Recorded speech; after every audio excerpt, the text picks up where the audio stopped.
할렐루야. 여러분, 야구 경기에서요 하는 말 가운데 이런 말이 있습니다. 야구 아무도 모릅니다. 들어보셨습니까? 이런 말도 있습니다. 야구는 9회 말 투아웃부터다. 조금 이해가 되십니까? 자, 9회 말 투아웃부터라는 것은 이제 아웃 카운트 하나만 잡으면은 경기가 끝나는 그런 상황이지 않습니까? 자, 지고 있는 상황에서 이제 아웃 카운트 하나만 남겨둔 상황에 이것만 이제 아웃이 돼버리면은 게임에 지는 그런 상황이지만 아직까지 끝난 게 아니라는 거죠. 왜 그렇습니까? 그 아웃 카운트 하나 사이에 수많은 변수가 일어날 수 있기 때문에 그렇습니다. 가끔 보면은 거의 다 진 경기를 그냥 역전시켜서 마지막에 이기는 그런 게임들을 종종 볼 수 있습니다. 여러분, 소방관들이요 산불을 끌 때 가장 많이 신경 쓰는 게 뭔지 아십니까? 불을 잘 끄야 되겠죠. 가장 많이 신경 쓰는 게 있습니다.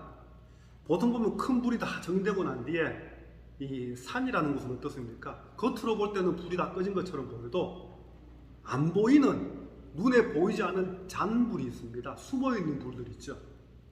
이 잔불 정리를 제대로 못하면은 이제 다 껐다 그러고 돌아왔는데 다시 타오른다는 것이죠. 소방관들이 산불을 끌 때는 가장 조심하는 것이, 가장 신경 쓰는 것이 바로 이 잔불을 정리하는 겁니다. 완전히 꺼질 때까지.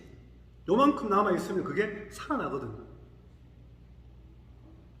저는 우리 믿음도요 이와 비슷하다라는 생각을 합니다.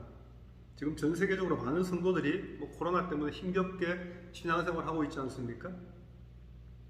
하지만 이 땅의 교회와 성도는요 얼마든지 다시 살아날 수 있는 잔불과 같은 겁니다. 마치 9회 말 투아웃이라고 아웃 카운트 하나만 잡히면은 질 수밖에 없는 그런 상황이라 할지라도 하나님 역사하시면은 어떻게 역전시킬 수 있는지 알 수 없다는 것이죠. 저는 그것이 바로 위드 코로나 시대 저와 여러분들이 가져야 할 믿음의 태도라고 생각합니다. 이사야서 6장 13절에 보면 이런 말씀이 있습니다. 그 중에 10분의 1이 아직 남아있을지라도 이것도 황폐하게 될 것이나 밤나무와 상수리나무가 배임을 당하여도 그 그루터기는 남아있는 것 같이 거룩한 씨가 이 땅의 그루터기니라 하시더라. 여러분, 우리 브랜포드 교회가 제가 앞서 기도했지만 이제 이 브랜포드 땅에 세워진 지 35년이 지났습니다. 물론 저는 교회가 세워질 때 이 자리에 없었습니다만은 지난 35년을 이렇게 다는 모르겠지만요 여러분들 기억나시는 것들이 있을 것입니다. 참 좋았다라는 기억도 있고 정말 생각하기조차 싫은 그런 아주 안 좋은 기억, 아픈 기억도 있을 것입니다. 하지만 그럼에도 불구하고요 하나님께서 지난 35년을 이렇게 지내오게 하셨습니다. 지금도 힘든 시기로 보내고 있지만 이사야 선지자의 고백처럼요 저와 여러분은 우리 브랜포드 교회 남은 자라는 사실, 거룩한 씨라는 사실을, 그루터기라는 사실을 여러분들 잊지 마시기 바랍니다. 하나님이 역사하시면은요 하나님이 우리를 들어 사용하시면 얼마든지 다시 싹을 틔울 수 있고 일어설 수 있다는 사실을 믿으시기 바랍니다. 여러분, 임진왜란 때요 이 선조가 의주로, 지금의 신의주죠, 그쪽으로 이렇게 몽진을 갔지 않습니까? 여차하면 이제 나라를 버리고 그렇게 중국 땅으로 건너가려고 하는 그런 상황까지, 힘든 상황까지 펼쳐졌지 않습니까? 자, 선조가요 이 조선 수군을 폐지하려고 할 때가 있었습니다. 이제 원균이 이끄는 이 수군이요 이제 완전히 대패를 해서 배가 거의 남아있지 않고 하다 보니까 차라리 수군을 없애고 육군에 편입시켜라, 이걸 명령을 내리려고 하는 그런 찰나에 이순신 장군을 불렀습니다. 이순신 장군 이런 얘기하죠. 전하, 신에게는 아직 12척의 배가 남아있습니다. 정확하게는 제가 찾아보니까 13척이더라고요. 어쨌든 이순신 장군은 신에게는 아직 12척의 배가 남아있습니다. 수백 척이 다 침몰당한 상황에서 이제 겨우 남은 12척, 그게 희망이었다는 것이죠. 선조는요, 이순신의 이 말에 한 가닥 희망을 걸고 조선 수군을 폐지하지 않고 마지막 이순신에게 맡겼습니다. 그리고 이 12척의 배가 마중물이 되어서 결국에는 수많은 해전에 승리할 수 있었고요. 결과는 우리가 알지 않습니까? 일본이 결국에는 물러가는 그런 놀라운 일이 일어났지 않습니까? 여러분, 마기사탄은요, 지금 이 시간에도 두루 다니면서 삼킬 차를 찾고 있습니다. 어떤 방법과 수단을 사용해서라도 교회를 무너뜨리려고 하고요, 성도들의 신앙을 갉아먹으려고 하고 병들게 하고 결국에는 믿음을 놓아버리게 하려고 그렇게 무진애를 쓰고 있지 않습니까? 우리는 마귀의 이러한 계획을 너무나 잘 알고 있습니다. 근데 문제는요, 알고도 당한다는 거죠. 알고도 당한다는 거죠. 두 나라가 전쟁을 하는데 저쪽 이 나라에서 어떻게 이 전략을 짜고 전술을 열 것이다 뻔히 알매도 불구하고 당하는 경우 있습니다. 왜 그렇습니까? 이미 군사들의 사기가 땅바닥 떨어져 있을 때 그렇다는 거죠. 여러분, 왜 알고 당한지 아십니까? 믿음의 뿌리가 견고하게 잘 서 있지 못하기 때문에 그렇습니다. 진리의 말씀이 내 어떤 삶의 깊은 곳까지 뿌리 내리지 않고 있기 때문에 알고도 당한다는 것이죠. 오늘 본문 말씀 한번 돌아가 보십시오. 여러분, 요한 2서 말씀은요, 한마디로 요한 1서의 연장선상에서 컨티뉴 되는 겁니다. 초대교회의 가장 암적인 존재였던 그러한 명주주의 이단에 대한 경계하라라는 말씀도 하고 있고요. 또 여러 지역 교회들을 이렇게 순회하면서 옮겨가면서 가짜 복음을 전하고 다녔던 그런 거짓 교사들을 또 항상 경계하고 주의하고 조심하라, 그런 말씀도 거듭해서 말하고 있습니다. 근데 요한 2서에서 무엇보다도 중요한 메시지가 있는데요, 오늘 본문의 제목인 그리스도의 교훈 안에 거하라는 것입니다. 다시 말하면 아무리 힘들고 어려운 상황 가운데서도 하나님의 말씀의 진리 안에 거하면 하나님의 때가 되었을 때 희망이 있다는 것이죠. 여러분, 사람은요, 힘든 일 생기면 어떻게 반응합니까? 물론 아주 대단한 분들은 아무리 힘든 일도 내가 이겨나가야지, 그런 분들이 많습니다. 근데 그보다 훨씬 더 많은 숫자들은요, 보통 사람들은 힘든 일이 생기면 본능적으로 피하려고 합니다. 도망가려고 하지 않습니까? 그리고는 도망갈 길이 다 막혔다, 어떻게든 타협하려고 합니다. 그게 우리가 가지고 있는 이 죄로 인한 본능이라는 것이죠. 어떻게든 그 힘든 상황을 벗어나기 위해서 자기 합리화를 하면서 타협하려고 하는 것, 그게 우리가 가지고 있는 어쩔 수 없는 본능이라는 것입니다. 근데 이것은 신앙생활에도 그대로 나타나죠. 나는 절대 안 그러고 싶었는데 내가 어떻게 할 수 없는 그런 상황과 이유 때문에 할 수 없이 신앙생활을 내가 중단할 수밖에 없었습니다. 어찌 들으면 그럴듯합니다. 근데 가만히 곰곰이 한번 자세히 한번 보면은요, 이건 뭔가 이상하구나 라고 생각하게 된다는 것이죠. 나는 절대 안 그러고 싶었는데 어쩔 수 없이 주위 환경 때문에, 주위 사람 때문에 세상의 죄악된 모습과 타협하면서 살 수밖에 없었습니다. 비싼 말이지 않습니까? 결국 뭡니까? 이건 결국 핑계지 않습니까? 자기 합리화입니다. 나는 안 그러고 싶었는데 핑계를 대는 거죠. 결국 믿음의 뿌리가 약하기 때문에 하나님의 말씀의 진리가 내 삶 깊은 곳까지 뿌리 내리지 못했기 때문에 이런 일이 일어난다는 것입니다. 여러분, 만약 내 힘으로 도저히 감당할 수 없는 그런 일이 일어나면 어떻게 해야 됩니까? 주위 환경이나 상황들이 내가 어떻게 할 수 없는 상황, 바꿀 수 없는 상황, 빠져나갈 수 없는 상황, 그러면 그냥 어쩔 수 없이 그냥 휩쓸려야 되겠습니까? 아니라는 것이죠. 그때는요, 무조건 하나님의 도우심을 구해야 됩니다. 무조건 하나님 앞에 납작 엎드려야 됩니다. 그 노래 아십니까? 무조건 무조건이야. 제가 제목은 하는데요, 그 정도밖에 모르는데, 하나님 앞에 고난이 있을 때, 어려움이 있을 때 내가 빠져나갈 수 없는, 내 힘으로는 도저히 해결할 수 없는 그런 상황일 때는요, 무조건 엎드려야 됩니다. 무식한 것처럼 보이지만 그게 정답이에요. 그런데 하나님께 엎드리지 않고요, 하나님께 도와달라고 하지 않고 기도의 무릎도 제대로 안 꿇고 뭐 이래서 저렇고 저래서 저렇고 뭐 내가 어떻게 할 수 없으니까 할 수 없이 그렇습니다, 이렇게 자기 합리화만 하면 안 된다는 것이죠. 왜냐하면 이것은요, 진정한 성도로 살 수 있는 그러한 믿음의 태도가 아니기 때문에 그렇습니다. 다시 본문 말씀으로 돌아가 보시면은요, 요한 2서는 크게 이렇게 두 단락으로 나눠볼 수 있습니다. 첫 번째 부분은요, 1절로 6절까지인데요. 이거는 기독교 신앙의 이 진리와 계명의 핵심이라고 할 수 있는 사랑에 대한 말씀입니다. 사랑하자라는 말이죠. 또 두 번째 이 파트인 7절부터 13절은요, 영주주의 이단과 또 거짓 교사들에 대해서 특별히 조심하고 경계하라, 그 말씀입니다. 자, 먼저 본문 1절 보시면은요, 사도 요한은 자신을 뭐라고 합니까? 내가 이런 사람이다. 자, 장로인 나는, 그렇게 말하죠. 사도 요한 자신을 장로라고 소개합니다. 우리가 일반적으로 생각하는 그런 장로하고는 좀 다르고요. 오늘날로 뭐 이렇게 비교한다면 똑같지는 않지만은 목사와 비슷합니다. 위치가요. 성경에는 목사라는 호칭 대신에 장로 또는 감독, 이런 호칭으로 성경에 나오지 않습니까? 참고로 말씀드리면요, 자, 지금의 목사는요, 은밀하게 표현한다면은 목사 장로입니다.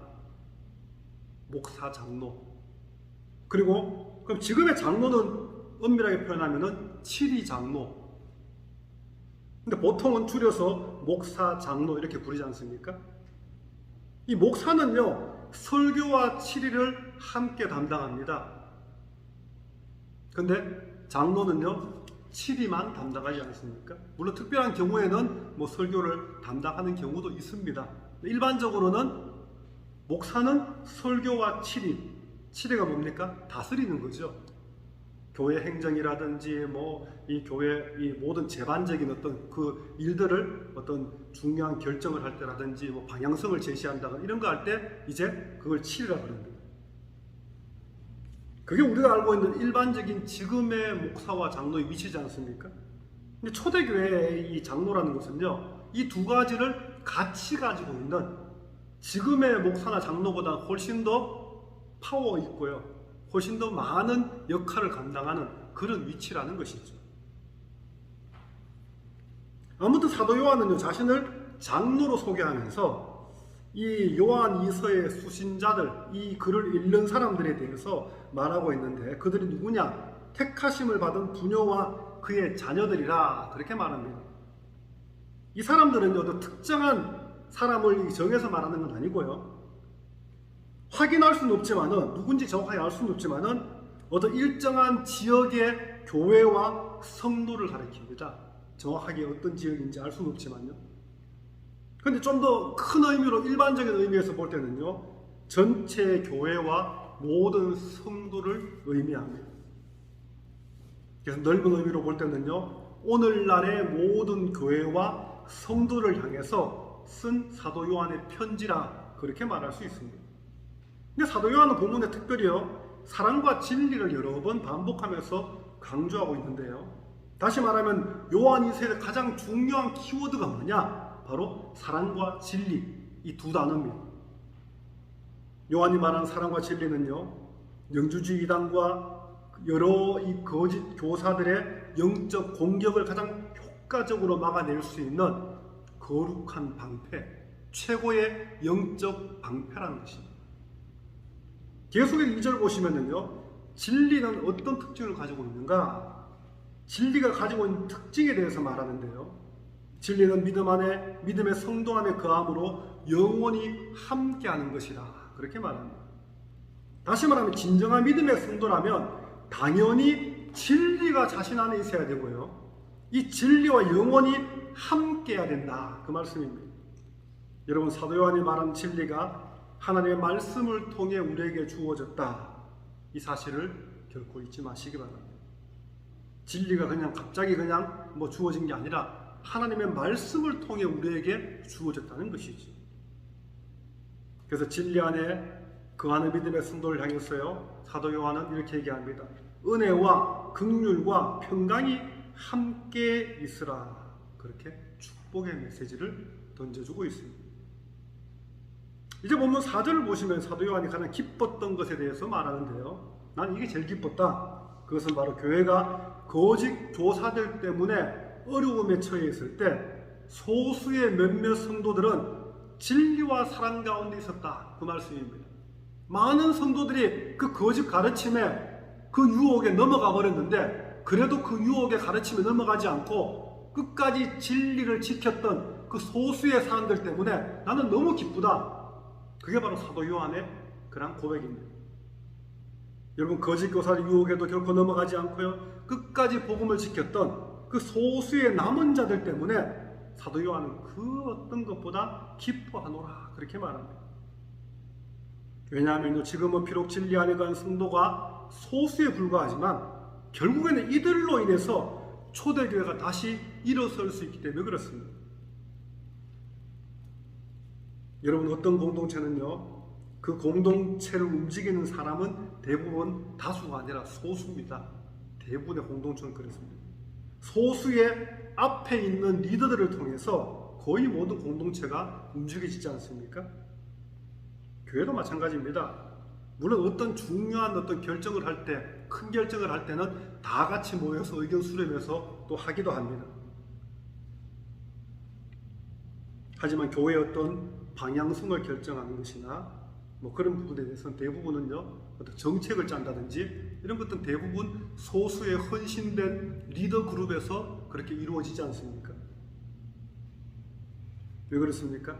이 사람들이 교회 안에서 가장 헌신된, 가장 사명을 믿음으로 감당하고 있는 코어 멤버들이기 때문에 그렇습니다. 지금까지 전 세계 교회 역사를 보더라도요, 교회가 심각한 어떤 핍박이 있을 때, 어떤 위기를 맞이했을 때 끝까지 진리 안에 거했던 그 소수의 남은 자들을 통해서 다시 교회가 회복될 수 있었다는 사실을 우리는 교회 역사를 통해서 얼마든지 보게 됩니다. 이런 믿음의 사람들을 통해서 지금 우리가 알고 있는, 우리가 예배드리는 교회가 있게 되었다는 것입니다. 계속해서 본문 5절 말씀에서는요, 서로 사랑하자 그렇게 말하면서요, 이것은 갑자기 주어진 게 아니라 처음부터 우리가 가지고 있는 것이라. 서로 사랑하자, 이 말은 처음부터 우리 안에 있던 것이라는 말입니다. 여러분, 요한은요, 자신이 가진 어떤 사도의 영적 권위를 가지고 너희가 서로 사랑해라 그렇게 명령적으로 하지 않았습니다. 너무나도 부드럽게 요청하고 있습니다.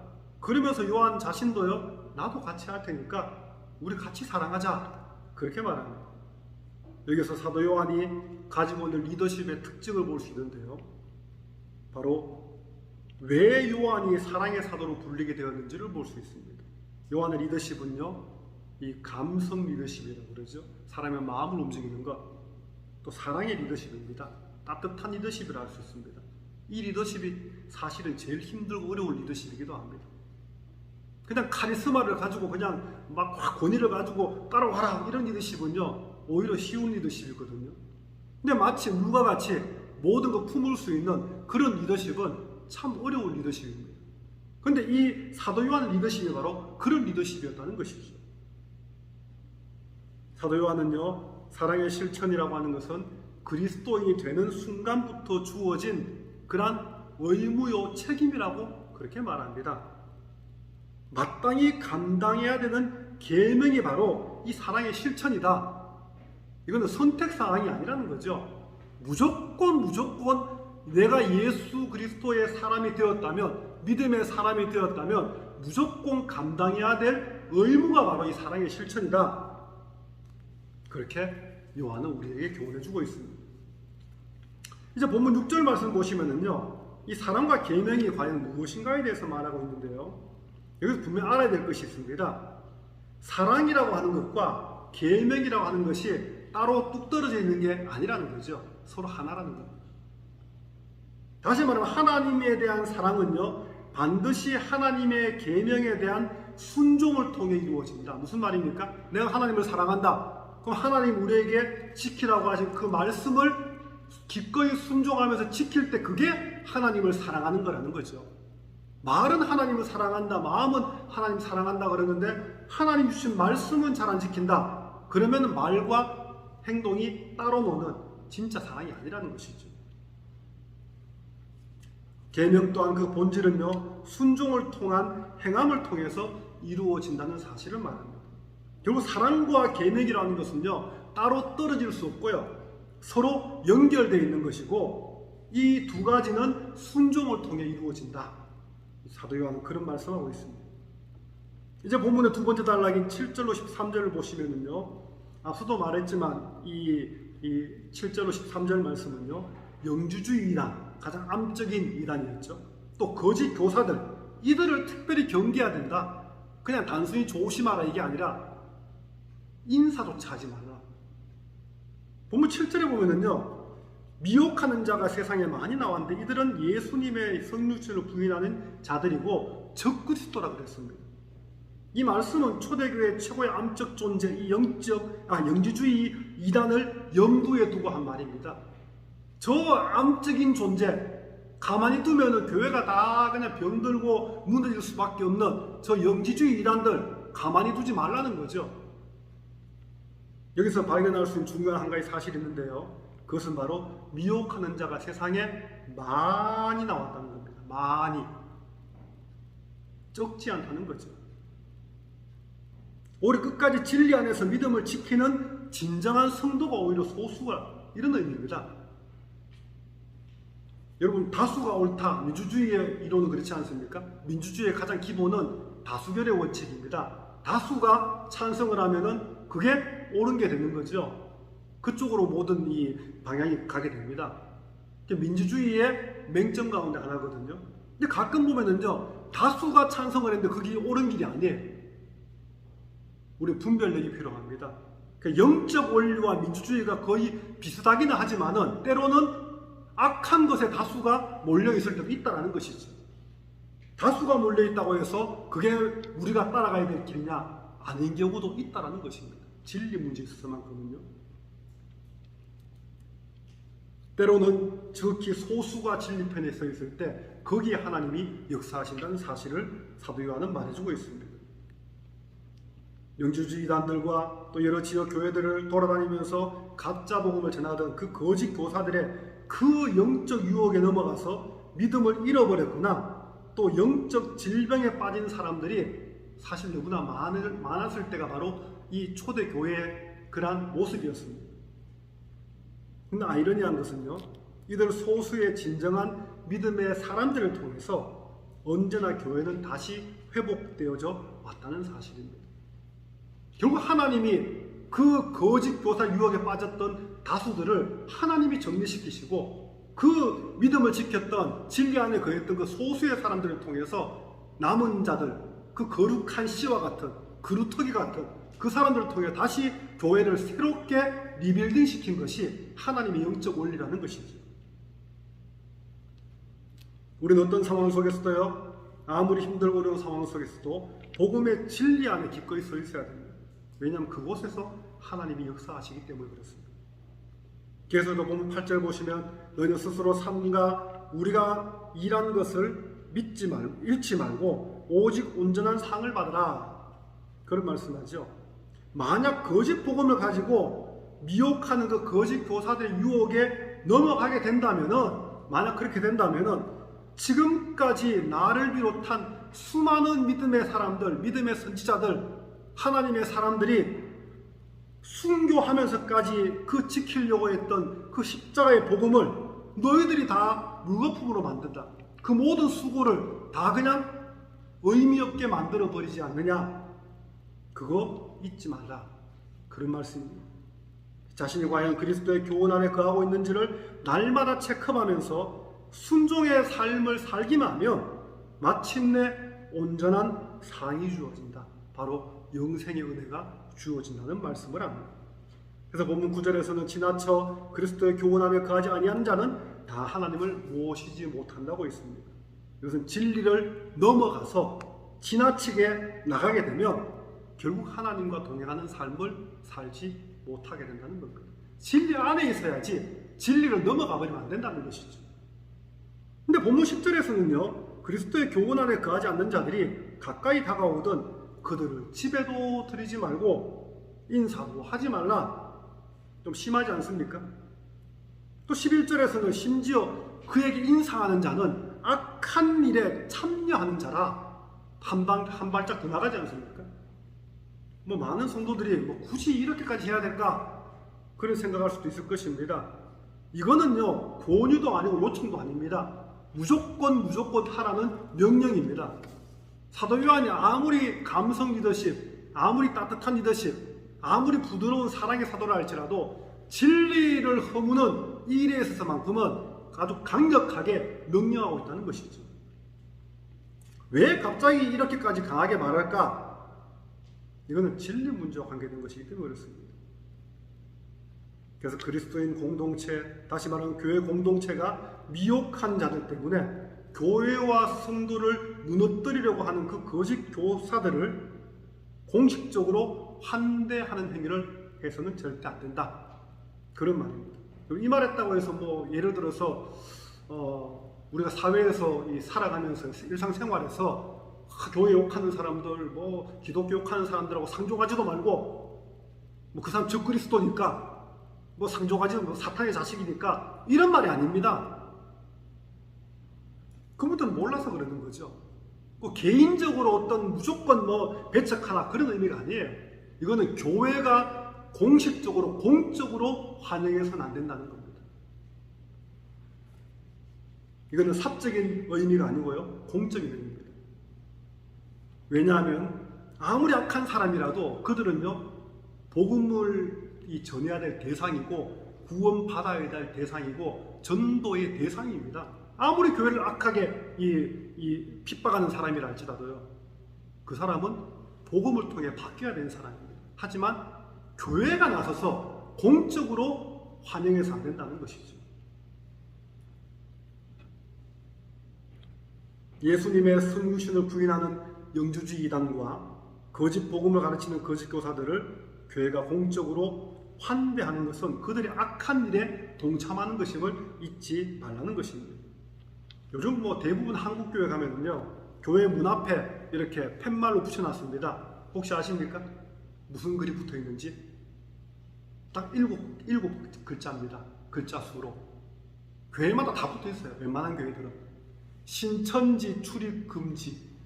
교회 문 앞에 붙어 있습니다. 대부분의 교회들이. 제가 한국에서 부목사로 사역했던 그 교회 이렇게 주보를 한번 보니까요, 주보 광고란 밑에 1년 내내 문구가 적혀 있습니다. 딱 정확하게 이런 문구입니다.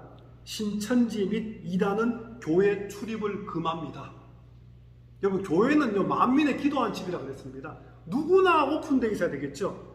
근데 하도 신천지가 이게 엄청나게 교회에 악을 끼치니까, 교회를 무너뜨리려고 하니까 궁여지책으로 신천지 및 이단은 교회 출입을 금합니다. 아예 교회 문턱도 들이지 말라는 거죠. 오늘 사도 요한이 말하고 있는 게 바로 그런 의미입니다. 그들 한 사람 한 사람이 어떤 나빠서가 아니라 진리 안에 거하고 있지 않기 때문에 교회가 공적인 자리에서는 결코 그들을 환영해서는 안 된다는 그런 말씀을 하고 있습니다. 여러분, 이단이나 거짓 복음 앞에서는요, 절대로 뜨뜻미지근하게 반응해서는 안 됩니다. 아주 단호해야 됩니다. 사도 바울은 그렇게 얘기합니다. 악이라고 하는 것은 모든 모양이라도 버려야 된다. 마지막 12절 13절은 축복과 문안 인사로 이제 요한 2서를 마무리하고 있는 것을 보게 됩니다. 간단히 요한 2서에 대한 결론의 말씀을 드리면서 오늘 말씀을 마무리하고자 합니다. 여러분, 사도 요한이 거듭해서 강조하고 있는 것은요, 거짓 복음을 멀리하라는 것이죠. 또 하나님의 말씀의 진리 안에, 곧 그리스도의 교훈 안에 거하라, 그 말을 하고 있습니다. 아무리 그럴듯하고 멋있게 포장되어 있더라도 거짓 복음은요, 결국 가짜라는 사실을 잊지 마시기 바랍니다. 여러분, 우리는요, 하나님의 말씀을 진리로 믿는 사람들이지 않습니까? 예수 그리스도의 십자가 복음을 믿는 믿음의 사람입니다. 근데 그거 부정하는 사람들에게는 우리는 단호해야 된다는 것이죠. 아무리 자유주의 물결이 물밀듯 밀려온다 할지라도요, 세상의 유행과 풍조가 아무리 판을 치더라도 우리는 결코 거기에 휩쓸려서는 안 된다는 것입니다. 왜냐하면 하나님이 결코 그것을 인정하지 않고 기뻐하시지 않기 때문에 그렇습니다. 오늘 말씀은 날마다 되새기면서요, 언제 어떤 상황 속에서도 그리스도의 교훈 안에 거하시기 바랍니다. 특별히 오늘 창립 기념주일 예배를 드리면서 지난 35년 동안 우리 교회와 함께 하신 그 하나님의 은혜와 사랑에 감사하는 저와 여러분 되시기를 주님의 이름으로 축원합니다.